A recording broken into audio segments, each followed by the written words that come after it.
చెప్పండి సార్. ఏంటి సార్ ఇప్పుడు చంద్రబాబు నాయుడు అధికారంలోకి వచ్చి సుమారుగా సంవత్సర కాలం అయింది కదా, పెంచుకున్న అభిమానాన్ని మీరు చూస్తున్నారు.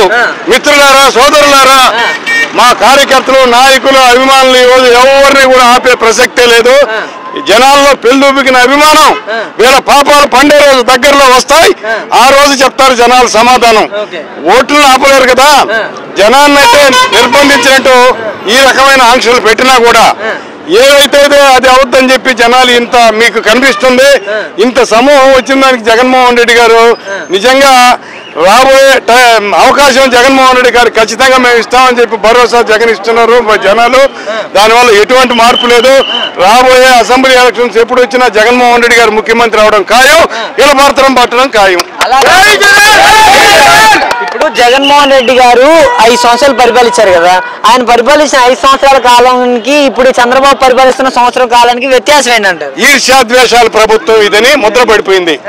ఎందుకంటే గతంలో చంద్రబాబు నాయుడు గారు ముఖ్యమంత్రిగా ఉన్నప్పుడు కూడా ఇటువంటి కక్షలు కార్పణ్యాలు లేదు. యువ నాయకుడు లోకేష్ బాబు వచ్చిన తర్వాత ఈ రోజు ఇటువంటి పరిస్థితి అందరికీ కూడా ఎదురవుతుందనేది అందరూ చెప్పుకునే మాట.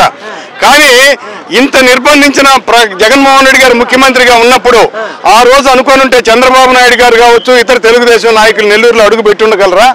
ఈ ఆంక్షలైనా ఆ రోజు మరి ఆ రోజు ఏమీ లేకుండా అందరం కూడా కోఆపరేట్ చేశాం. ప్రతిపక్షాలకి అవకాశం కూడా ఎక్కడ వాళ్ళు నోరు నొక్కే ప్రయత్నం చేయాలా. అది ధర్మ పరిపాలన జరిగింది ఆ రోజు. ఈ రోజు మీ పరిస్థితి మీకు అందరికీ అర్థమవుతుంది. ఈ రకంగా అభిమానుల్ని, నాయకుల్ని రోడ్ల మీద నిలబెట్టి ఈ రకమైనటువంటి ఆంక్షలు పెట్టి మరి మా అభిమాన నాయకుడిని కలిసే ప్రయత్నం లేకుండా నిర్బంధించడం అనేది మీరు అందరూ చూస్తున్నారు. ఇది ఒక రేపు రాబోయే భవిష్యత్తులో వాళ్ళకి శాపంగా పరిణమిస్తుందని చెప్పి నేను తెలియజేసుకుంటున్నాను. కాదండి, ఇప్పుడు రెడ్ బుక్ చూసి వైసీపీ వాళ్ళంతా భయపడిపోతున్నారంట. రెడ్ బుక్ అనేది మీకు అధికారం లేనప్పుడు రెడ్ బుక్ పెట్టుకోకూడదా?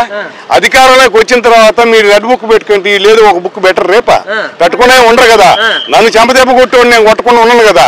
ఎవడన్నా నాయన నువ్వు ఉంటావా చెప్పు, ఎవరు ఉండరు కదా. నేను గిల్లి తగ్గిస్తే నువ్వు గమ్ముకుంటా, ఎవరు ఊరుకున్నాం కదా.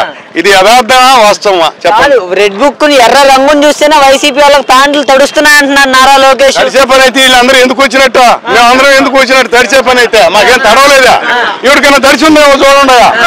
ఊరికి చిప్పులు పదిలంగా ఉన్నాయి, ఏమి జంకే పనే లేదు ఎక్కడ. ఎందుకంటే రాను జనాలకి వీళ్ళు ఇచ్చే సానుభూతి పెరగద్దని మాత్రం నేను తెలియజేస్తున్నా. పవన్ కళ్యాణ్ సంగతి ఏంటి? పవన్ కళ్యాణ్ గారి గురించి నేను పెద్ద మాట్లాడను, మీకు అందరికి తెలిసిన మనిషే కదా. ఆయన గతంలో ఒకసారి ఓటమి పాలైనాడు ఒక సీట్లో కూడా.